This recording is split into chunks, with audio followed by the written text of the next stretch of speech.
सहदसबहि मिलाय प्रसीद प्रौढ़पतिमादयांश सब ताहि मिलाय तैसे परम गुरु महद शांति सदरूपयनापम सकृतयं सवितविभूति करणनिरूपम षोडशचि न संयोगतनोधर तेजय परबल विभूति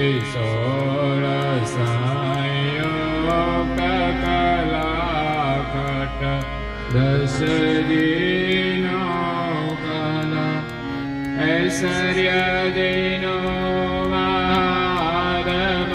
महादमनोरथ पूरे मन का करण जोग जनवेश प्रकट की ज्ञान गणका भुवन त्रिये अहंकार ज्ञान गम गर जत अद्भुत अनंतयांश विखरे हो मिलन पति करण जुतयोपजान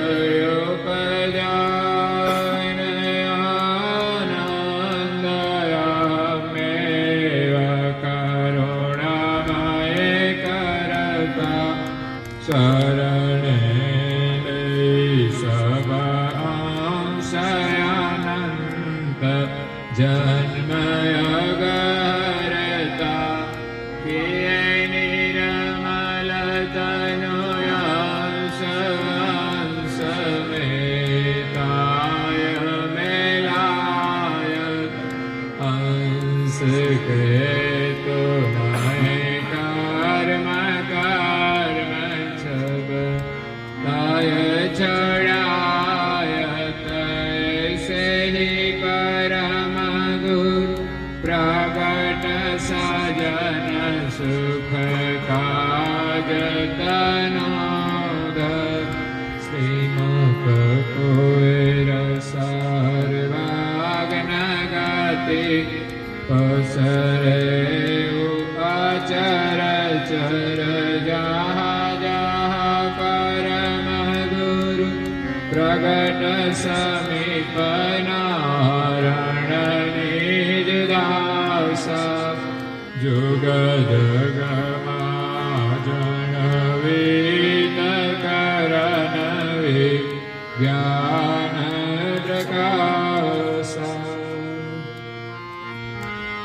देवो यादो विदधाति विश्वम् इच्छा क्रिया ज्ञान समन्वित है तो स्वतंत्र परमेश्वरो करतार माध्यम प्रणमाम्यं समस्त कल्याण गुणकरो यो लौकिकनाथोऽखिल लोक पूज्य सच्चिदनो नित्य सुख स्वरूप करतार माद्यं प्रणमाम्यहं यशास्तिरादेव समस्त जन्तून् पितेव गोपायति सृष्टिगोप्ता सत्यप्रिय सर्वगुरुवर्यान् करतार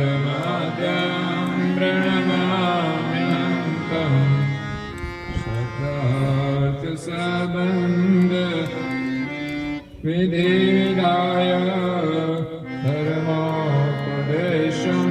सृष्टिकरोति यो वारयत्येव जनान् धर्मा कर्तारमाद्यं प्रणमाम्यहं तम् अक्षयदृष्टो रचनानुमेया सर्वज्ञएका पुरुषः पुराण देवासुरेणामृतरे प्रणव्य कर्तारमाद्यं प्रणमाम्यहं तम् वात्सल्यवत्वा दत्तनीति मत्वाद् सर्वे समायस्य न पक्षपात योगाश्रया कर्मफलाशदाता कर्तारमाद्यं प्रणमाम्यहं तम् पतन्निरासा अन्तरं नास्ति चेन तुल्यं मायागुणाकारविकारहीन कर्तारमाद्यं प्रणमाम्यहं तम् यो मेकब्रह्माण्ड समोऽसृष्टा यस्तत्र भोगस्य परो विधाता कर्ता स्थिराणां मध्यजङ्गमानां कर्तारमाद्यं प्रणमाम्यहं तम् विश्वेश्वराज्ञा प्रणतो गृहीत्वा एयागतको जनतारणाय रूपेण ददाति बोधं मामि देवं करुणानिवन्तं महो जनामो दत्तविश्वनाथं तदुक्तधर्मांश्च च माचरन्तम् इत्याह यो वे विहरणे पृथिव्या नमामि देवं करुणानिवन्तं यो देशनाय समये समर्थो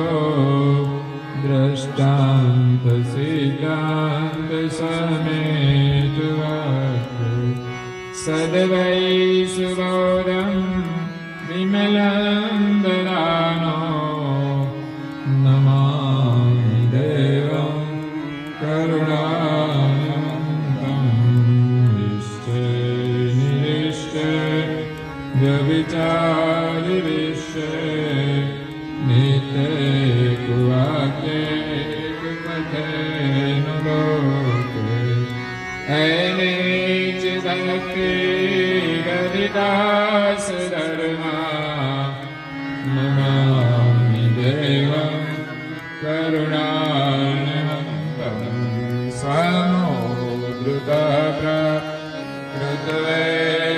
समोद्धृतप्रकृतवेदधर्मान् संस्थापितो ये न च कर्तुवाक्ये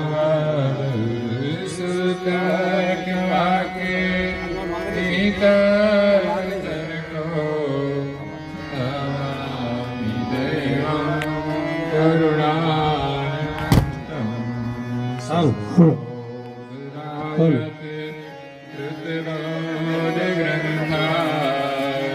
कृतबोधग्रन्थानिरूपितो ये न च पूर्णपन्थानिवारिताय न च जीवहिंसा नमामि देवं करुणानिवन्तं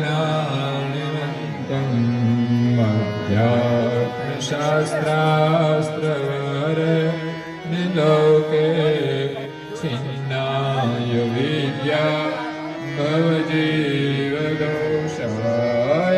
विश्रुताय न जगद्भक्ते नमामि देवं करुणानन्दं नमामि देवं करुणानन्दं नमामि देवं गुरुर्ब्रह्मा गुरुर्विष्णु गुरुर्देवो महेश्वरः गुरुः साक्षात् तस्मै श्रीगुरवे नमः ध्यानमूलं गुरुमूर्ते पूजा गुरुपदं मन्त्रमूलं गुरुवाक्यं मोक्षमूलं गुरुकृपा ॐ सहना भवतु सहनौ भुनक्तु सवीर्यं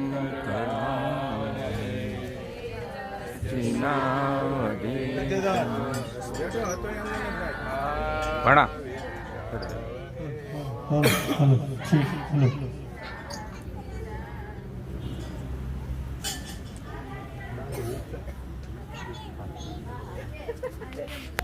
એટલે બધો ઉસો મંગલારતિ કરતા મોદિત મન ઉરયાંતરયાનંદ વરે તનકે પંચમુખ ઇન્દ્રિય એકાદશ વાત કરી પ્રકૃતિ વિજય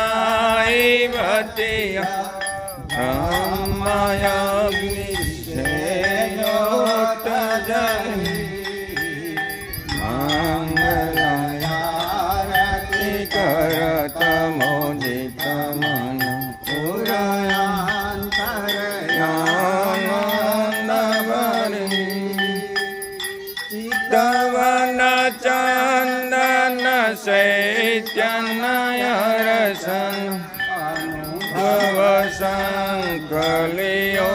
સમરે દુદુ શબ્દય ગમય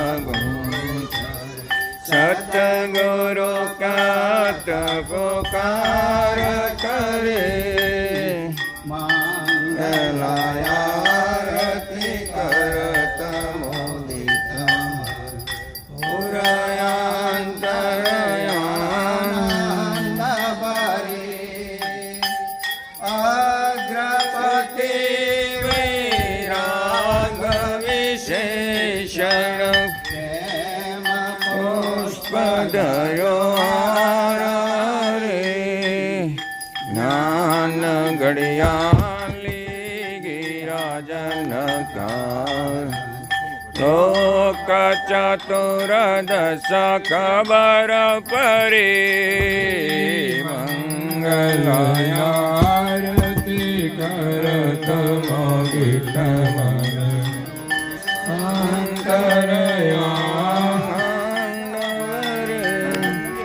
મન નિરાજન નિરાખત નિષદિનવતિ સનાતન ભાવ વરે કહે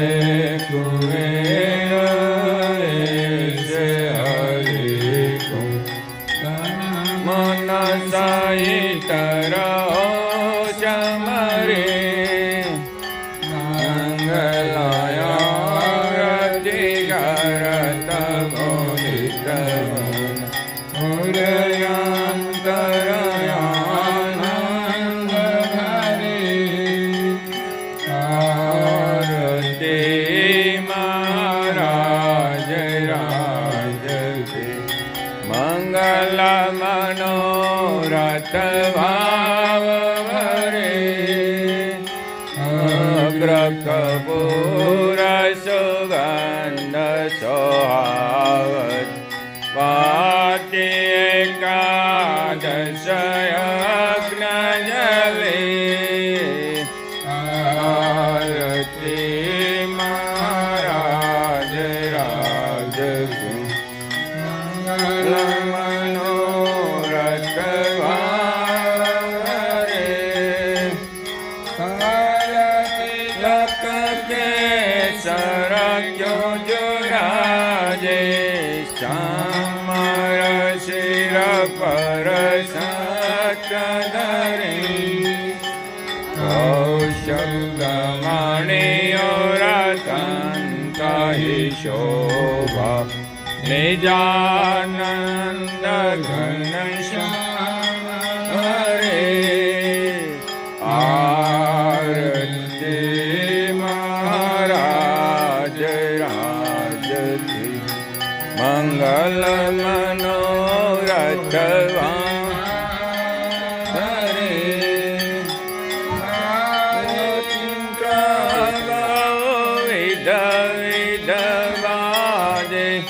નિગમ વદેય સહેજ કરે શારદ સુર સમીપ સબ ઠાણે અજભવ શ્રીપતિ સુરત ધરે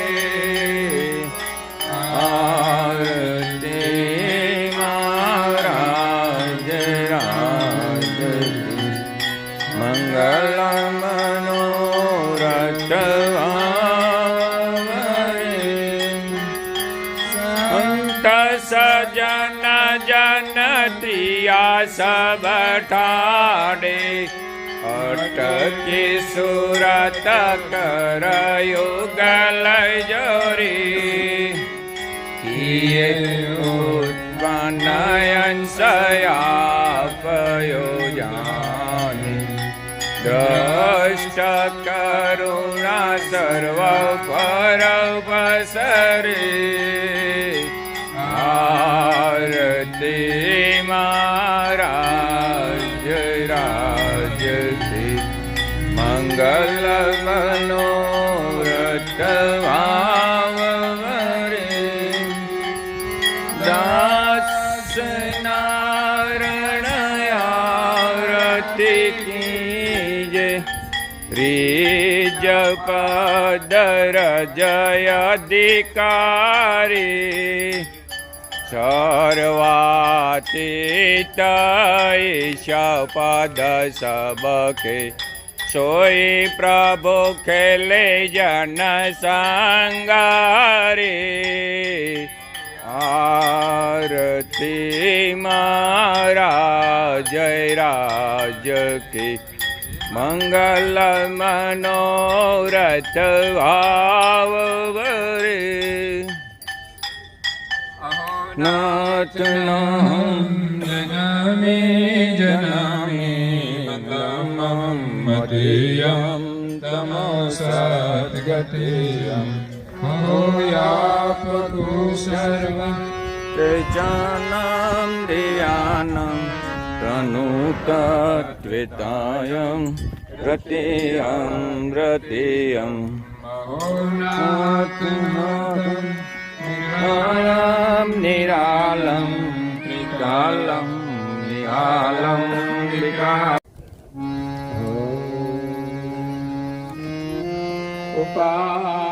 ઉપાસના સોઈ માત પિતા સુત शिष्य को गुरु संतन के पतिरता निज पियो सेवन के प्रीत सहित तन मन के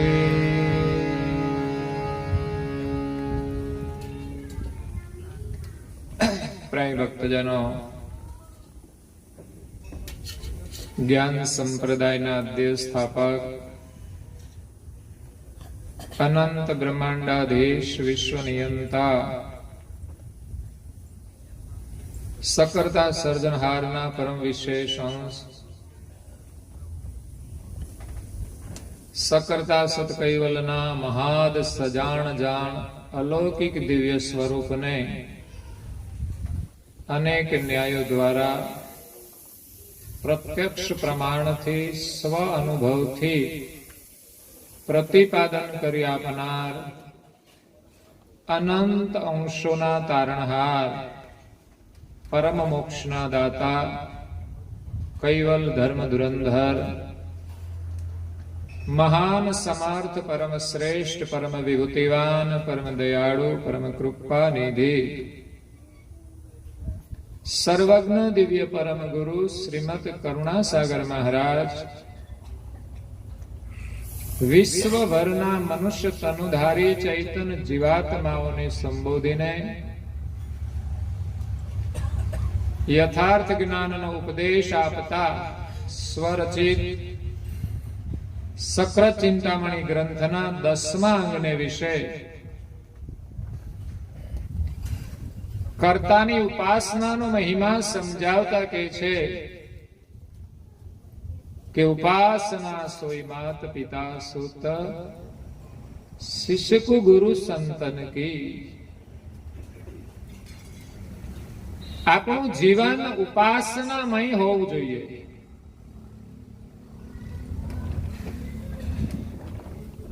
ઉપાસના એ કોઈ અલગ પદ્ધતિ નથી કે એનું કોઈ જુદું સ્વરૂપ નથી. સંસારમાં રહીને જ આપણે ઉપાસના કરવાની છે. આપણું જીવન ઉપાસનામય બનાવવાનું છે. થઈ ગયું છે વાસનામય. બસ આ જ સમસ્યા છે. જ્યાં વાસના છે ત્યાં દુઃખ છે. તો આપણી દરેક ક્રિયા, દરેક વ્યવહાર વાસના રહિત ઉપાસનામય બને. અને ક્યારે થઈ શકે કે જ્યારે આપણામાં દાસાતન ભાવ આવે, અહંકાર ભાવ છૂટે અને દાસાતન ભાવ આવે. સત્યનો સ્વીકાર કરવાનો દાસાતન ભાવ.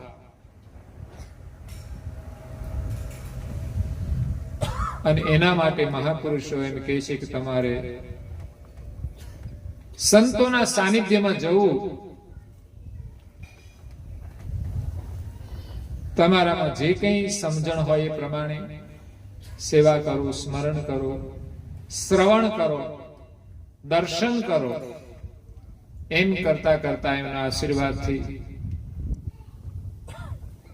આપણને સત્યનો માર્ગ પ્રાપ્ત થશે.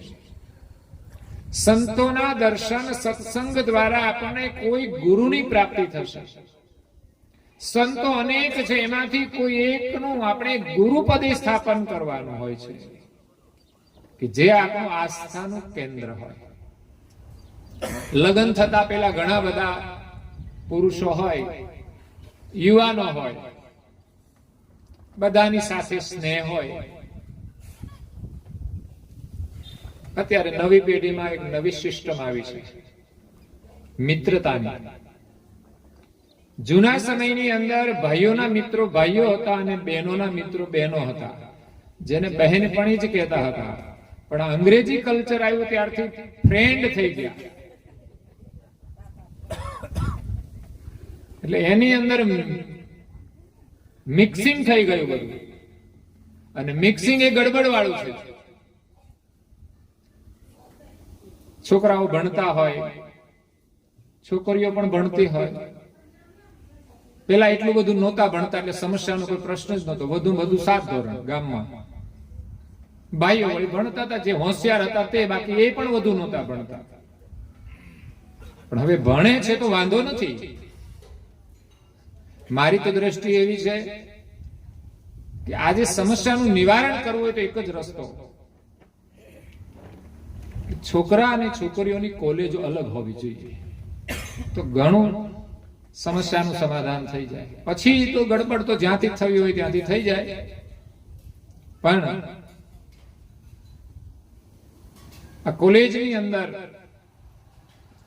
ઘણી પ્રાથમિક શાળાઓ અલગ અલગ હોય છે, કન્યા શાળા અને કુમાર શાળા. હું તો કહું પ્રાથમિક શાળાને જુદી કરવાની કોઈ જરૂર જ નથી. એમાં કોઈ ગડબડ નથી થતી 7 ધોરણ સુધી.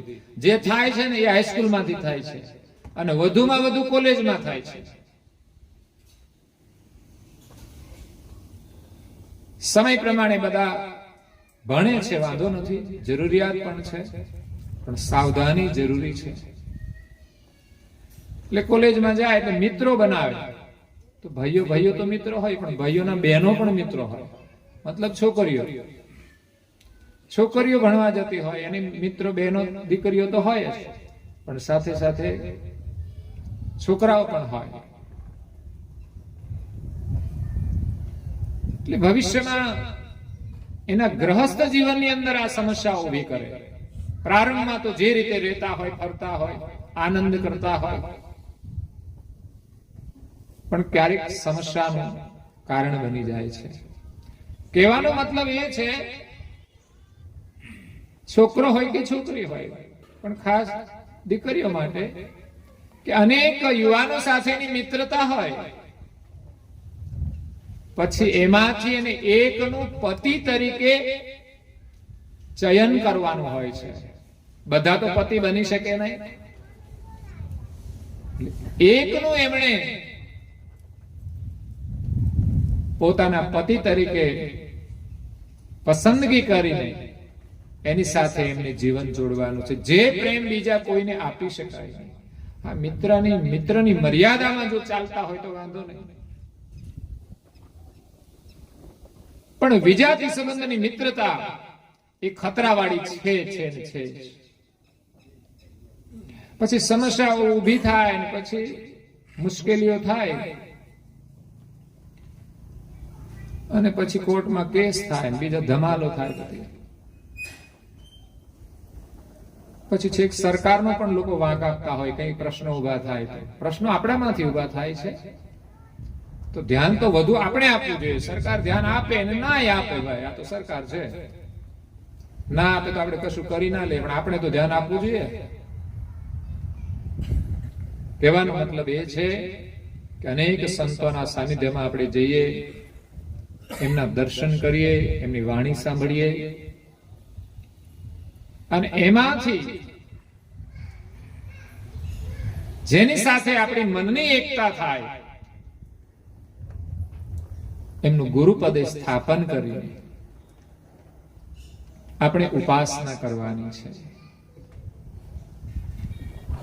તો ગુરુની કૃપા વિના સંસારની વાસના નષ્ટ નથી થતી. નાના નાના વ્રત તો આપણે બહુ કરીએ છીએ, પણ છતાંય પરિણામ નથી દેખાતું. તમારી બહેનો ભાઈઓ માટે જ વ્રત કરે છે ને, ગૌરી વ્રત કરે, અને પછી હમણાં કડવા ચોથનું વ્રત આવ્યું છે, ખબર નહીં ક્યાંથી આવ્યું. પછી તો ચોપડી છાપા વાળે છાપી દીધું બધું કે આ વ્રત કરવાથી આ ફાયદો થાય, આ વ્રત કરવાથી આ ફાયદો થાય, પણ થાય છે કે કેમ એ જોવાનું છે. પરિણામ આવવું જોઈએ. કડવા ચોથનું વ્રત કરે એટલે ચાયણીમાંથી ચાંદો જોવાનો, અને પછી ઘરવાળાને ચાયણીમાંથી જોવાનું. સીધું સીધું ના જોવાય એટલે ચાયણીમાંથી જોવા પડે. બાકી સીધા જોવામાં વાંધો શું છે, તે ચાયણી રાખવી પડે. ચાયણીમાંથી એને જોઈને આના દર્શન કરતી એનામાં ક્યાંક શીતળતા આવે એમ. તો પુરુષો માટે બહેનો વ્રત કરે છે, પણ પુરુષોની અંદર એના વ્રતથી કઈ પરિવર્તન થાય છે ખરું? હું તો ઘણી વાર કહેતો હોઉં છું કે જેને વ્યસન હોય એના માટે તમે કંઈ પણ વ્રત કરો, એનું વ્યસન છૂટી જાય તો તમારું વ્રત સાચું. સતી સાવિત્રીએ વ્રત કર્યું, એનું મૃત્યુ થયું, તો મૃત્યુના મુખમાંથી એને પાછો લાવી એનું વ્રત હતું. એમાં આપણું વ્રત પણ એક દ્રઢ નિશ્ચય વાળું હોય, અને જે કાર્ય માટે આપણે કરવું છે એનું પરિણામ તમારે લાવવું જ જોઈએ. તમે આદ્ય શક્તિ છો.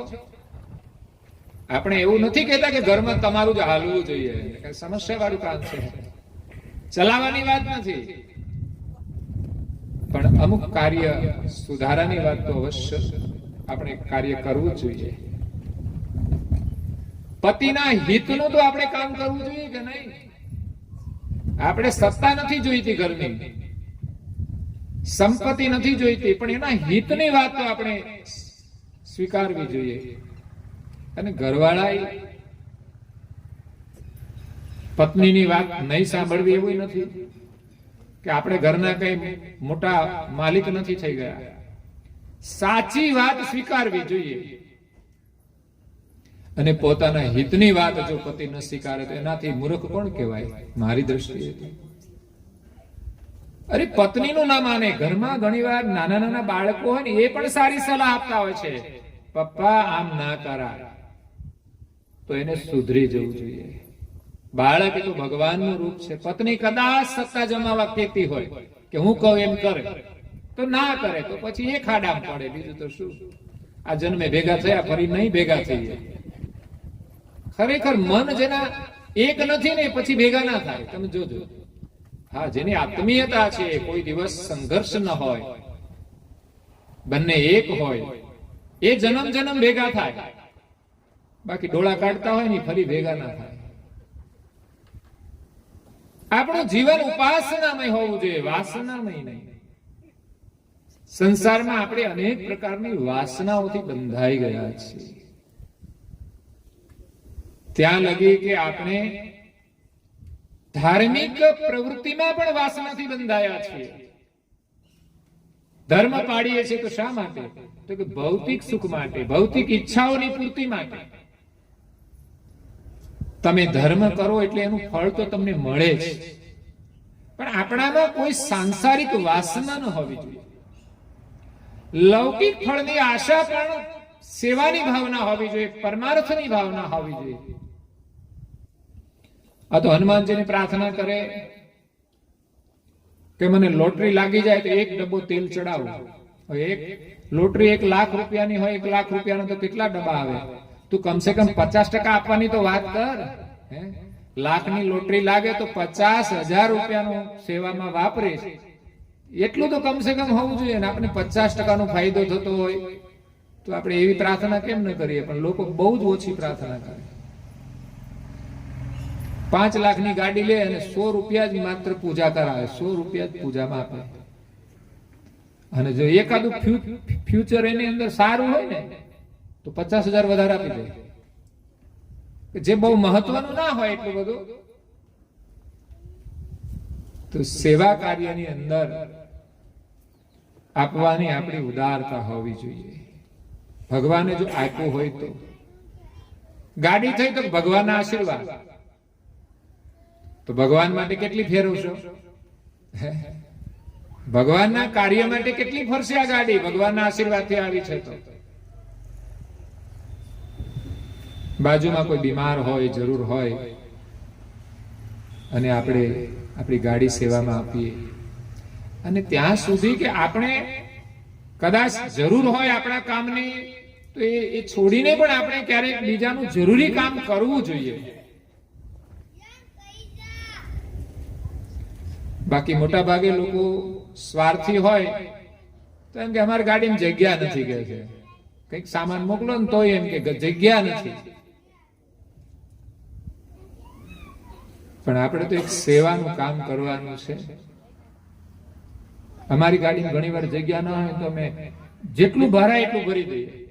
એક વ્યક્તિ વધારે હોય કે 2 વ્યક્તિને ભરવાના ને સીટમાં તોય બેસાડી દઈએ, જરૂર હોય ત્યાં. એટલે આપણું કામ ક્યારેક છોડીને બીજાનું કામ આપણે કરવું જોઈએ સમય અનુસાર.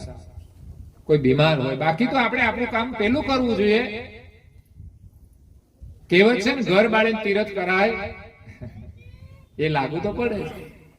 કારણ કે આપણા ઘરમાં ખાવાનું ના હોય ને આપણે પછી મંદિરે આટા માર્યા કરીએ તો આપણો મેળ પડે નહીં.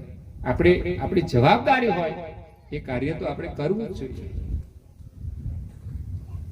તો સંતોના સત્સંગથી આપણા મનની જે વાસના છે એની નિવૃત્તિ થાય છે, અને સ્વાર્થ વૃત્તિ છૂટી જાય.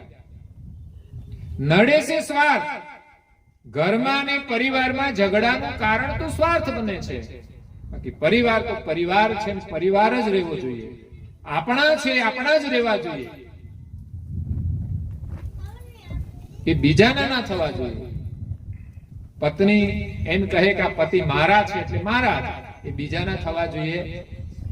પણ એની માતાના હોય એ પાછા છોડાવાય નહીં. બીજા કોઈના પતિ ન થાય એ વાત સાચી, કે બીજાના ના થવા જોઈએ. પણ પછી લડાઈ થાય કે આ તો માયલો થઈ ગયો છે, એવી વાત ઘણા પરિવારમાં બનતી હોય છે. જો કે અહીંયા જે પરિવાર છે એ તો ભગવાનના આશીર્વાદથી એવો પરિવાર છે કે પરિવારમાં જે રીતે આપણે જીવવું જોઈએ, પરિવારમાં જે પ્રકારનો સ્નેહ જોઈએ, એવા સ્નેહ સાથે આ પરિવાર રહે છે. એ સાચી સમજણ છે. મેં કહ્યું ને, આપણું જીવન ઉપાસનામય બનવું જોઈએ. તો પ્રથમ તો પરિવારની અંદર આપણે આપણું જીવન ઉપાસનામય બનાવવાનું છે. અહીંયા ચોપાઈ એમ કે છે કે ઉપાસના સોય માત પિતા સુત. માતા અને પિતાની સેવા કરવી એ પુત્રનો ધર્મ છે, પુત્રની ઉપાસના છે, પુત્રની ભક્તિ છે. અને ઇતિહાસમાં એવી ભક્તિ કરેલી આપણે જોઈએ છીએ. પિતાના વચનનું પાલન કરવા માટે રામચંદ્રજી વનવાસ ગ્રહણ કર્યો, રાજગાદીનો ત્યાગ કરીને. પતિની સેવા માટે સીતાજીએ એમની સાથે વનવાસમાં જવાનો સંકલ્પ કર્યો. અત્યારે કોઈ જાય, ભાઈએ પાપ કર્યા હોય ને જેલમાં પોલીસ પકડીને લઈ જાય તો કે એના કરાય, એ ભોગવે, આપણે શું? સીધી વાત છે. ખોટું કર્યું હોય જેલમાં લઈ જાય ને ભેગું ના જવાય. હો, રામે કઈ ખોટું કર્યું નહોતું, અને કઈ એના કર્મ સંજોગ પ્રમાણે અને એના માટે સારું હતું, એને વનવાસ આપ્યો. તો સીતા કહે છે, હું તો એની અર્ધાંગીની છું, એના સુખમાં સુખી ને એના દુઃખમાં દુઃખી. આવા બહેનો કેટલા કે પતિના સુખે સુખી ને પતિના દુઃખે દુઃખી. આ તો સુખમાં હવ સાથ આપે, દુઃખ આવે ત્યારે ભાગી જાય લોકો. પત્ની પણ એમ કે હું નહીં રહું હોય, કેમ તો કે તમારી પાસે કશું છે નહીં. આવું બને. એટલે ખરેખર એ સંસારનો સંબંધ સ્વાર્થ વાળો કહેવાય. દીકરો મોટો થયા પછી મા બાપને ભૂલી જાય, એ સંબંધ સ્વાર્થ વાળો છે. પણ જેવો પ્રેમ બાળપણની અંદર માતાના ખોળાની અંદર બેસવાનો હતો, એવું જ પ્રેમ મોટા થયા પછી માતાને આપણી ગોદમાં લઈને આપણે ફરવાનું હોય, કે એની જે પરાધીનતા હોય એમાં આપણે એનો હાથ પકડવાનો હોય. એ પુત્રની ફરજ છે. તો પિતાના વચનને ખાતર રામચંદ્રજીએ વનવાસ ગ્રહણ કર્યો. આપણે એમ કે એ તો રામ હતા, આપણે થોડા રામ છીએ, આમે લોકો કરી નાખે. રામ નથી, આપણે વનમાંય નથી જવાનું, પણ આપણે સામાન્ય જે પાલન કરવાનું છે એ તો થવું જોઈએ. સત્યનું પાલન કરવું જોઈએ. એની પાછળ સીતાજી જાય છે, રામની સાથે એમના બંધુ લક્ષ્મણ પણ જાય છે. આ બંધુ પ્રેમ છે. ભાઈઓ પ્રત્યે કેવો પ્રેમ હોવો જોઈએ? તો કે રામ ને લક્ષ્મણ જેવું. જુદા પણ હોવું જ ના જોઈએ. અમે ઘણા પરિવારો જોઈએ, કારણ કે જે ધાર્મિક ભાવના વાળા હોય એવા પરિવારને ત્યાં જ અમારે તો વધારે જવાન થાય. જે નાસ્તિક હોય એમના ઘરે તો આપણે જતા ના હોઈએ, પણ એના ઝઘડાઓ કોર્ટમાં આવે, પેપરમાં આવે, એટલે આપણને ખબર પડે કે દુનિયામાં આવું ચાલે છે.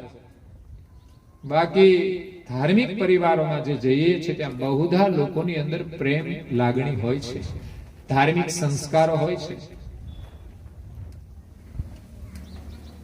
મારા જેઠોલી ગામમાં બે ભાઈઓ છે,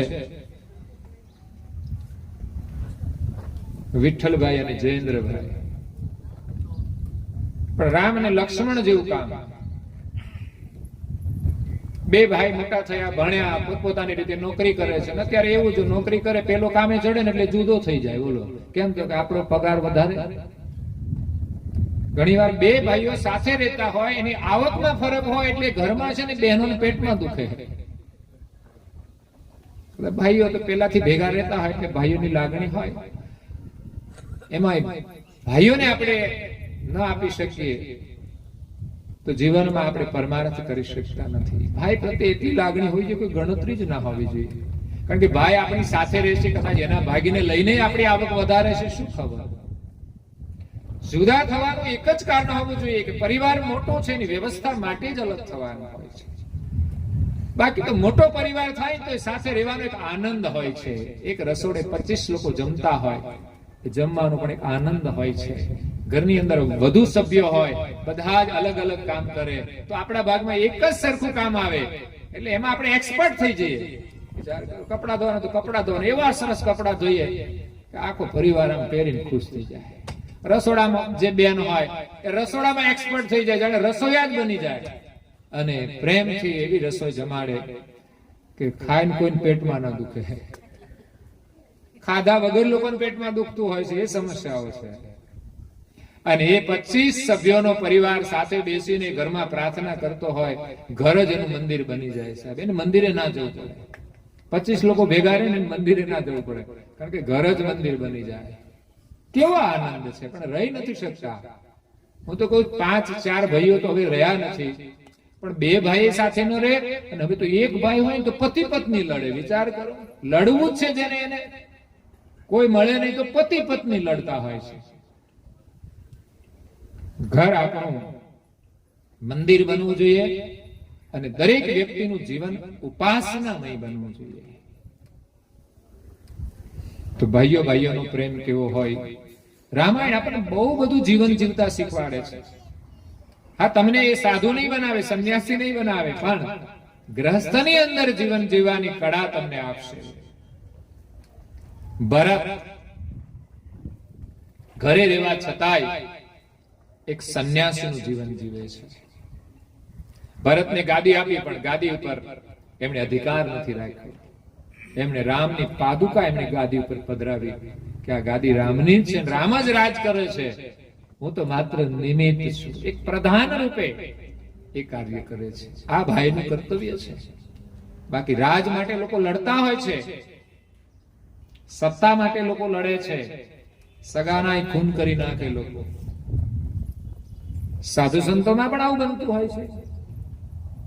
એમાંય પણ વારસામાં મિલકત માટે લડતા હોય, એમાંય પણ લોકો ખૂન કરી દેતા હોય છે. હરિદ્વારમાં એક આશ્રમ છે, ત્યાં 3 પેઢીથી ગુરુનું ખૂન થઈ જાય છે. કેમ? તો કે સત્તા ઉપર આવવા માટે, આશ્રમની સત્તા લેવા માટે. એટલે મુશ્કેલી છે આ માયાની, વાસનાની. પ્રભુનું ભજન માત્ર પ્રભુના પ્રેમ માટે જ કરવાનું છે. પ્રભુનું ભજન પ્રેમથી આપણે કરીએ, એ પ્રેમનો આનંદ છે, એ જ આપણું ફળ છે. બાકી તો આ બધું તો એક દિવસ છૂટી જવાનું છે. અને વસ્તુ મળે ને એટલે પ્રભુ પ્રેમની અંદર થોડી ઓટ આવે, જેના માટે આપણે ભક્તિ કરીએ. એટલે મોટા ભાગે લોકો બાધા રાખે. કેમ? તો 1 વર્ષની 6 મહિનાની કામ થઈ જાય એટલે બંધ. આવી આપણી ભક્તિ હોય. જે બાધાથી તમારું કામ થયું એ બાધા કાયમ રાખો તો વાંધો શું? તમે નહીં ઈચ્છો તોય તમારા કામ થતા જ રહેશે. આવો તો વિશ્વાસ હોવો જોઈએ કે આ બાધા રાખવાથી આપણું આટલું કામ થયું છે, તો આ નિયમ આપણે કાયમ રાખીએ, જે જરૂર હશે બધું કામ થશે. પણ આપણે તો એવી બાધાઓ હોય છે કે આપણે કામ પૂરતી જ વાત. પણ છતાંય મારું કહેવાનું એ છે કે તમે તમારા કાર્ય માટે પણ એક સારું કામ કરો, એ તમારા માટે સારું છે. તમારી શ્રદ્ધા જોડાય, એ પણ મહત્વનું છે.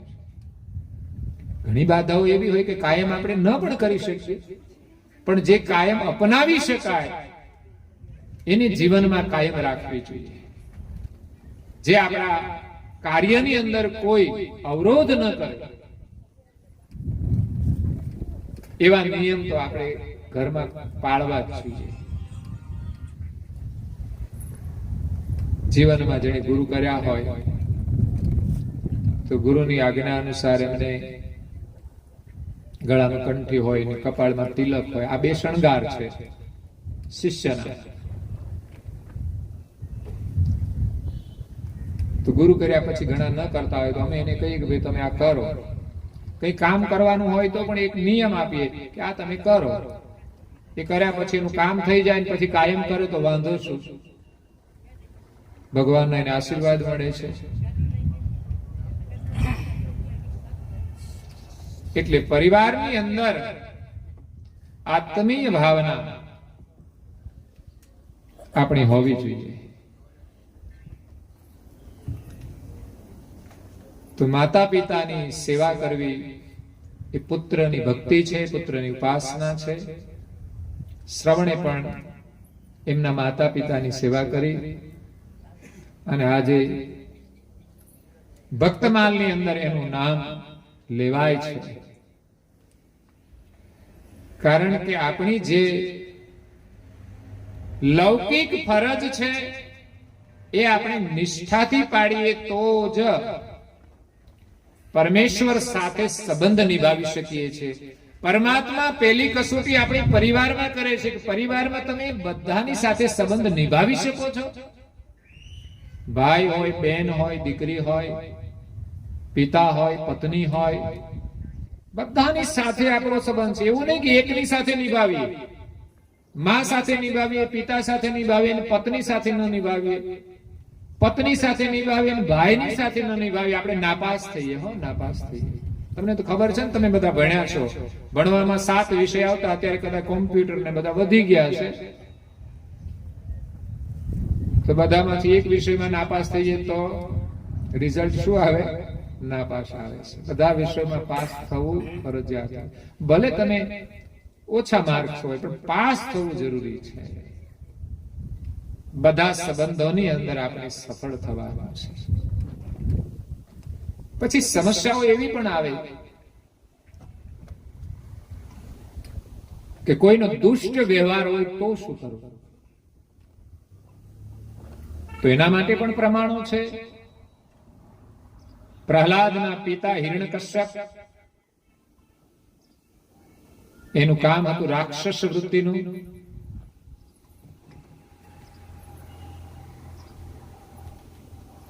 અને એમને ત્યાં જે પ્રહલાદ છે એ સંજોગ વસાત એક ભક્ત રૂપે જન્મ લીધો છે. એની પાછળનું એક કારણ બતાવ્યું છે. પછી તો એ હિરણ્યકશ્યપને સુધારવા માટે કે એના માટે નિમિત્ત બનવા માટે પણ એનો યોગ થયો.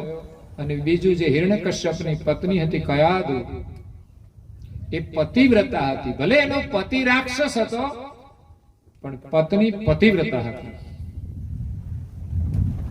પતિવ્રત ધર્મનું મહત્વ છે.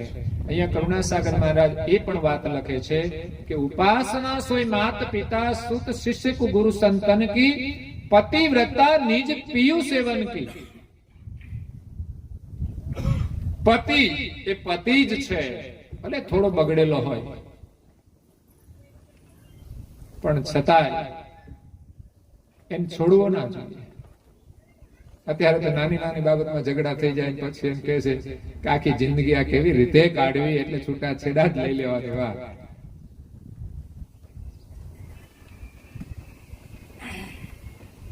ભગવાનમાં એક તો ભરોસો હોવો જોઈએ, ધર્મમાં આપણો વિશ્વાસ હોવો જોઈએ. અને પતિવ્રત ધર્મ પાડીએ ને તો જો એક દિવસ એ પતિની અંદર પરિવર્તન આવી જશે.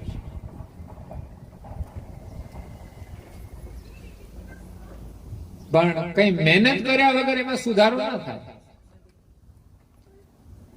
અને કર્મ સંજોગે ભેગા થયા હોય તો એકબીજાને પોતાના જે કર્મનું ફળ છે તો ભોગવવું જ પડે છે. કોઈ છૂટાછેડા લઈ લે પછી બીજે જાય, એમાંય કઈક ને કઈક સમસ્યાઓ તો હોય, દુઃખ તો હોય જ છે. એટલે પતિવ્રત ધર્મનું મહત્વ છે, એ આપણી ભક્તિ છે. પરમાત્માની જયારે ભક્તિ કરીએ ને ત્યારે આનાથી પણ વિકટ સમસ્યાઓ આવે. પરિવારની અંદર જે સમસ્યાઓ આવે છે ને, આપણે સંબંધો છોડીએ છીએ. ભાઈ હારે કંઈક વાતથી વાકું પડ્યું અને ભાઈ હારે બોલવાનું બંધ. અમારે ઘણી વખત ઘણા ત્યાં જવાનું થાય તો સમસ્યાઓ ઉભી થતી હોય છે. એ બે ભાઈઓ એ બોલતા ના હોય, આપણે તો બેની સાથે વ્યવહાર હોય. એટલે સંસારમાં તો આપણા સ્વાર્થની જ સમસ્યાઓ હોય છે. જો એ આપણે ન નિભાવી શકીએ સંબંધ, તો પરમાત્માનો સંબંધ નિભાવવો ઘણો જ કઠિન છે. સંસારનો સંબંધ કેમ નથી રહેતો? અધર્મના કારણે જ. સ્વાર્થના કારણે જ. તો સ્વાર્થ વૃત્તિ જે હશે ત્યાં ધર્મનું પાલન તો થવાનું જ નથી. અને ધર્મનું પાલન જો તમે કરો તો કોઈ સંબંધ છૂટતા નથી, દરેકની અંદર પ્રેમ રહે છે.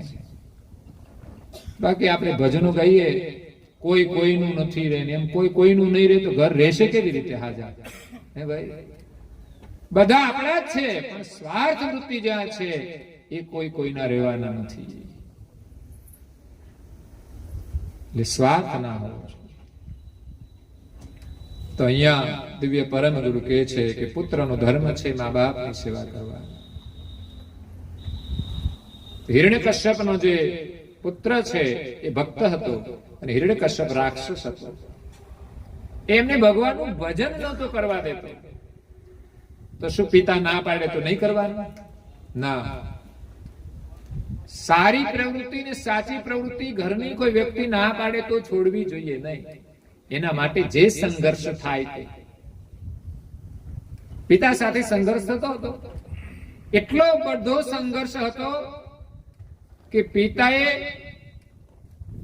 એને મોત ને ઘાટ ઉતારવા માટે કેટલાય ષડયંત્રો કર્યા. વિચાર કરો, દીકરો છે એમનો, એવું તો ના કરવું જોઈએ, પણ રાક્ષસ હતો ને એટલે પછી એનામાં અભિમાન હતું, બસ હું જ છું સર્વેશ્વરમાં. એટલે એનું પતન થયું છે. એટલે જૂઠનો પ્રતિકાર તો ચોક્કસ કરવો જોઈએ જો આપણે ધર્મના માર્ગે ચાલવું હોય તો, અને એના હિત માટે કરવાનું છે. તો પુત્રએ માતા પિતાની સેવા કરવી એનો ધર્મ છે.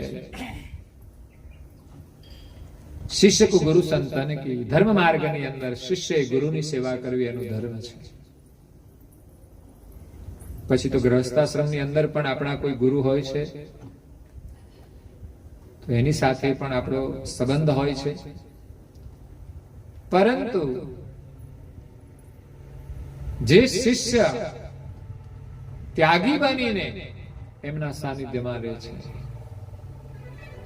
એની ફરજ ગુરુની સેવા કરવાની હોય છે. એ એમનો શ્રેષ્ઠ ધર્મ છે. અને પછી એને પ્રભુનું ભજન કરવાનું છે. તો ગુરુની કૃપા વિના વાસનામાંથી નિવૃત્તિ નથી થતી. એટલે દરેક મનુષ્ય પોતાના જીવનમાં ગુરુ અવશ્ય કરવા જોઈએ. જેમ સંસારમાં તમે સંબંધથી જોડાવ છો એ જ રીતે તમને જે યોગ્ય લાગે. આ જગતની અંદર અનેક મહાપુરુષો છે, સાધના કરે છે, ધર્મનો માર્ગ બતાવે છે. જો કે મનુષ્યને તો કોઈ ગુરુ થવાનો ભાવ નથી હોતો કે ગુરુ થવાનો અધિકાર નથી હોતો, પણ આ તો એક પરંપરા છે. આ જગતની અંદર ગુરુ જે ગતિની અંદર પ્રવેશ કરે ને એ ગુરુ છે આપણા. આગળ જે મહાપુરુષો થઈ ગયા એ જ આપણા ગુરુ સ્થાને છે કે જેમણે ગતિનો અનુભવ કર્યો છે અને એ જ આપણા ઉપર કૃપા કરીને આપણે ગતિ આપી શકે. વચ્ચે જે આપણે છીએ એ પરંપરાનું વહન કરીએ છીએ કે મહાપુરુષોનો આવેલો જે લક્ષ્ય છે એને આપણે આપવા માટે નિમિત્ત બનીએ છીએ. એટલે જ્ઞાન સંપ્રદાયની પરંપરા છે કે આ જગતના જે સર્જનહાર, જગતથી ન્યારા છે, જેને આપણે જાણતા નથી, જેના આપણે અંશ છીએ, જે આપણને જીવન આપે છે,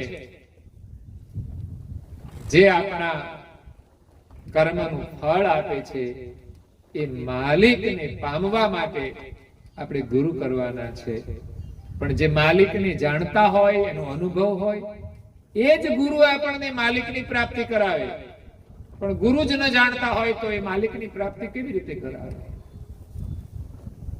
પરંપરાગત પરમ ગુરુ એ આખા વિશ્વના ગુરુ છે. એની ગતિનું અવલોકન કરશો ત્યારે અનુભવ થશે કે પરમ ગુરુ કોણ છે.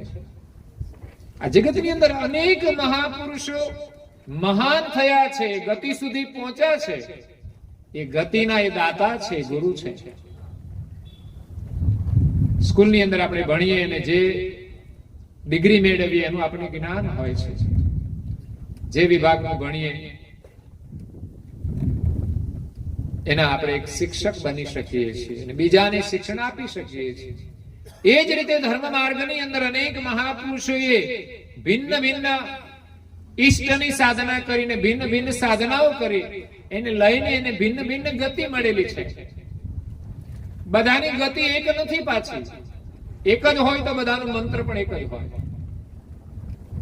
વાત આપણે બધા જ મહાપુરુષોની કરીએ અને ભગવાનને સંબોધીને કરીએ છીએ, પણ ભેદ એ છે કે આ બ્રહ્માંડની રચના અપરંપાર છે. એની અંદર કોઈ ક્યાં સુધી પહોંચ્યું છે એને આપણે જાણતા નથી, સમજતા નથી. એટલે આ બ્રહ્માંડની અંદર મહાન પુરુષો છે, તો આપણે ક્યાં જવું છે? એક સ્ટેશનેથી બધી ટ્રેનો જતી હોય, પણ બધી ટ્રેનો એક જગ્યાએ ના જતી હોય. કોઈ વડોદરા સુધી જતી હોય, કોઈ અમદાવાદ સુધી જતી હોય, કોઈ ક્યાં સુધી જતી હોય. તો આપણે વિચારવાનું કે આપણે ક્યાં જવું છે, ટ્રેનમાં આપણે બેસવાનું છે અને એનાથી આગળ જવાનું છે, તો ફરી ટ્રેન બદલવી પડશે. એટલે ક્યારેક ક્યારેક ક્યારેક લોકો ગુરુ પણ બદલતા હોય છે, બદલવા જોઈએ. જો તમારે આગળ જવું છે, જ્ઞાનના અંતિમ અનુભવ સુધી જવું છે, તો તમારી પાસે જે અનુભવ મળ્યો ગુરુ પાસેથી, એનાથી આગળનો અનુભવ એમની પાસે ન હોય તો આપણે આગળ જવા માટે બીજાની પાસે અભ્યાસ કરવો પડે. ગૌતમ બુદ્ધ જ્યારે રાજપાટનું સુખ છોડીને શાંતિની શોધમાં ગયા, દુઃખના નિવારણ માટે ગયા, ત્યારે એને કોઈ સંત મળ્યા. એની પાસેથી એમણે જ્ઞાન લઈને સાધના કરી. તો બુદ્ધની ભાવના તો તીવ્ર હતી, એટલે સાધનામાં કોઈ કચાશ નહોતી, એટલે એમણે સાધના પૂર્ણ પણ કરી. જે અનુભવ સુધી પહોંચ્યા ત્યાર પછી પણ એના પ્રશ્નનું સમાધાન ન થયું, એટલે એમને ગુરુના આગળ પોતાની વ્યથા રજૂ કરી. તો ગુરુએ કહ્યું કે મારી પાસે અહીં સુધીનું છે, અહીંથી આગળ જવું હોય તો તમે અહીંયા જાઓ. આવા ગુરુઓ હતા. એવું નહીં કે બધાને પોતાના વાડામાં પૂરી દેવા. એમ આપણું કલ્યાણ નહીં થાય, એમ આપણી ભક્તિ મહાન નહીં બને. એ એમની ઈચ્છાથી આવે તો આપણું કલ્યાણ થવાનું છે. કોઈ ગુરુ એમ જ કલ્યાણ નહીં કરી શકે. શિષ્યની પણ ભાવના જોઈશે, એમની પણ ઈચ્છા જોઈશે. ગુરુ તો બધાનું કલ્યાણ કરવા માટે ઈચ્છતા હોય, પણ જો શિષ્ય એને અનુરૂપ સાધના ન કરે તો કલ્યાણ થતું નથી. તો બીજા ગુરુ પાસે ગયા, ત્યાં પણ એમણે સાધના કરીને અનુભવ કર્યો. એનાથી પણ એને આગળ જવાનું હતું. એમણે એને પણ કહ્યું, તો એમણે કહ્યું કે ભાઈ મારી સાધના અહીં સુધીની છે. પછી બુદ્ધ નીકળી જાય છે. પછી એમાં જ પોતે સાધનામાં બેસી જાય છે અને બૌદ્ધત્વ પ્રાપ્ત થાય છે. અંતિમ એ પોતાની ભાવનાથી એ આગળ વધ્યા છે. ત્યારે પરમાત્માની કોઈ શક્તિ એના ઉપર કૃપા કરતી હોય છે. અને બુદ્ધ તો એક વિષ્ણુનો અવતાર હતા, એટલે સમર્થ હતા, સામાન્ય અંશ નહોતા. પણ છતાં એમને સાધના કેમ કરવી પડી? એ પણ એક અંશ છે અને સ્વરૂપથી અજાણ છે. એટલે અવતાર લઈને કાર્ય કરવા માટે એને પણ સાધના જો કરવી પડતી હોય તો આપણે તો સામાન્ય જીવ છે. જ્યારે પરમ ગુરુ એ મહાન સમર્થ છે, ગતિ લઈને આવ્યા છે. અહીંયા આવીને એમણે સાધના નથી કરી, આ જગતના કર્તાનો અનુભવ લઈને આવ્યા છે અને આપણને બધાને અનુભવ આપે છે. એટલે જ્યાં સુધી આપણને વિશેષ જ્ઞાન મળે ત્યાં સુધી આપણે કોઈ પણ સંત પાસે જવું જોઈએ અને જરૂર પડે તો એને ગુરુ સ્થાને આપણે સ્વીકારવા જોઈએ. વાસનાની નિવૃત્તિ ત્યારે જ થશે કે જ્યારે આપણું મન ગુરુના કેન્દ્રમાં હશે, ગુરુમાં શ્રદ્ધા જોડાશે ત્યારે. નહીં તો આ મન છે ને બહુ સંચળ છે, ભટકી જાય. ગુરુની આજ્ઞામાં બંધાય તો એ સંયમમાં રહી શકે છે. એટલે એક આપણે સંસારનો ધર્મ પાળવાનો છે પૂર્ણપણે, અને બીજો આધ્યાત્મિક ધર્મ જે આપણને વાસનામાંથી નિવૃત્ત કરે. એટલે પરિવારની અંદર પણ આપણે જો શાંતિથી રહેવું હોય, વાસના રહિત થઈને જીવવું હોય, તો આપણા જીવનમાં અવશ્ય ગુરુ કરવા જોઈએ. તો પરમ ગુરુ એ આખા વિશ્વના ગુરુ છે, અને એની પરંપરા અનુસાર જે શિષ્ય ને ગુરુ દીક્ષા મળે છે એ લક્ષ્ય પરમ ગુરુનો છે. અમે એની પરંપરાનું બહાનું લીધું છે, તો પરમ ગુરુના ગુણગાન અમે ગાઈએ છીએ. કૃપા અમારે પણ મેળવવાની છે, અને એનું લક્ષ્ય જે કોઈ ગ્રહણ કરશે સાધુ પરંપરા દ્વારા, તો એમના ઉપર પણ એ જ કૃપા કરશે. એટલે અહીંયા ગુરુ સ્થાનનો કોઈ અહંકાર રહેતો નથી. એક જ ગુરુ સ્થાન છે, જે ગતિ લઈને આ વિશ્વમાં આવ્યા છે, એમણે જે જ્ઞાન આપ્યું છે એ જ ગુરુ સ્થાને બિરાજમાન છે. એમાં જગતની અંદર જે જે મહાન પુરુષો થયા, એમણે પરંપરાઓ સ્થાપી છે ધર્મની, એ ગુરુ સ્થાને છે. બાકી પરંપરાના બધા વાહક છે. હા, એની ગતિમાં જો ભળી ગયા હોય તો પાછા એ અધિકારી બને છે ગુરુ સ્થાને. પરમ ગુરુના ઉત્તરાધિકારી પૂજ્ય શ્રી નારાયણદાસજી મહારાજ હતા, જે પરમ ગુરુ મય બની ગયા હતા, જેની અંદર પણ કોઈ વાસના હતી નહીં. ત્યારે એ પણ આપણા માટે એક ગુરુ સ્થાને હોય છે. પણ છતાં એક શિષ્ય રૂપે આપણે એના જીવનમાંથી પ્રેરણા લેવાની છે કે એમણે કેવી ગુરુ ભક્તિ કરી, એવી જ એમના ત્યાગી શિષ્યોએ ગુરુ ભક્તિ કરવી જોઈએ. અને કરુણાસાગર મહારાજે ત્યાગી શિષ્યો અને ગ્રહસ્થી શિષ્યો બંનેને ભિન્ન ભિન્ન રેણી કેણી આપી છે. કારણ કે ત્યાગી હોય એ તો વિશેષ સાધના કરી શકે, એટલી સાધના ગ્રહસ્થી ન કરી શકે. કારણ કે એની પાસે સમય ઓછો હોય છે, એની બહુ મોટી જવાબદારી હોય છે. એટલે કરુણાસાગર મહારાજે ત્યાગી શિષ્યને કહ્યું કે તમારે રોજ અમર મંત્રના 2160 જપ કરવાના.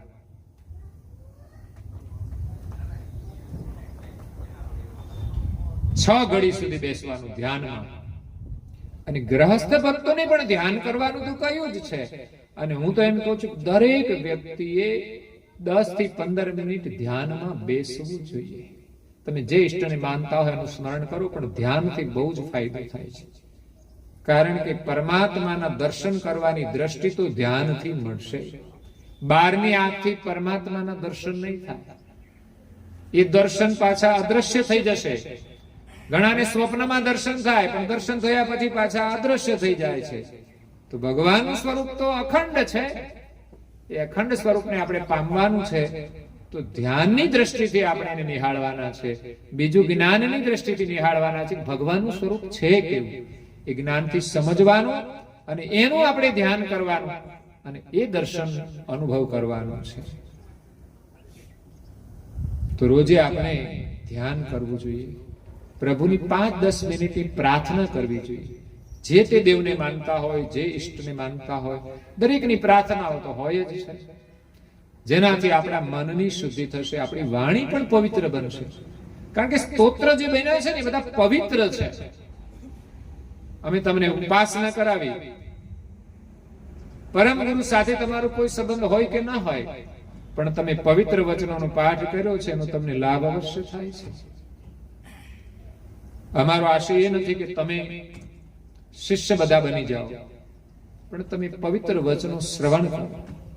અહીંયા સંબંધના નાતે આવ્યા હોય તો પણ એને એક પવિત્ર વચનોનો પાઠ કરવાનો લાભ થાય છે. અને એ પાઠની અંદર જે અનુભવ હોય છે ને, એક દિવસ આપણને આશીર્વાદ રૂપે મળશે, એમાં કોઈ શંકા જ નથી. આ દુનિયામાં આપણે જ્યાં પણ વિચરણ કરીએ, જે કંઈ નિરીક્ષણ કરીએ, એ દ્રશ્યો બધા જ આપણી અંદર જાય છે. સારા દ્રશ્યો જાય છે ને ખોટા દ્રશ્યો ઘણા જતા રહે છે, નુકસાન પણ કરતા હોય છે. ખરેખર તો આપણી દ્રષ્ટિને છે ને પવિત્ર બનાવીએ ને તો ભગવાનના આપણને દર્શન થાય. આપણી દ્રષ્ટિમાં જ્યાં સુધી વિકાર હશે ત્યાં સુધી પરમાત્માના દર્શન નહીં થાય. ઘરમાં તો આપણે બધાની સાથે રહીએ છીએ, પણ અન્યને દર્શન કરીએ છીએ, એમાં વિકૃતિ આવે, એ પણ વિકૃતિને આવવી જોઈએ. ગ્રહસ્થાશ્રમનું મહત્વ જ એ છે કે ગ્રહસ્થાશ્રમની અંદર એ જોડાય એટલે એની વાસના કેન્દ્રિત થઈ જાય, એટલે સંસારમાં ભટકે નહીં અને ક્યાંય પણ એની દ્રષ્ટિ વિકૃત ન થાય. એ ગ્રહસ્થ ધર્મનું મહત્વ છે. સંયમ પાળવા માટે જ ગ્રહસ્થ ધર્મ છે. એટલે આપણી દ્રષ્ટિને એવી પવિત્ર કરવાની છે પ્રભુ દર્શનથી. પ્રથમ આપણે આપણા ઘરમાં જે સ્થાપના હોય, આપણા મંદિરોમાં સ્થાપના હોય, ત્યાં દર્શન કરવા જઈએ.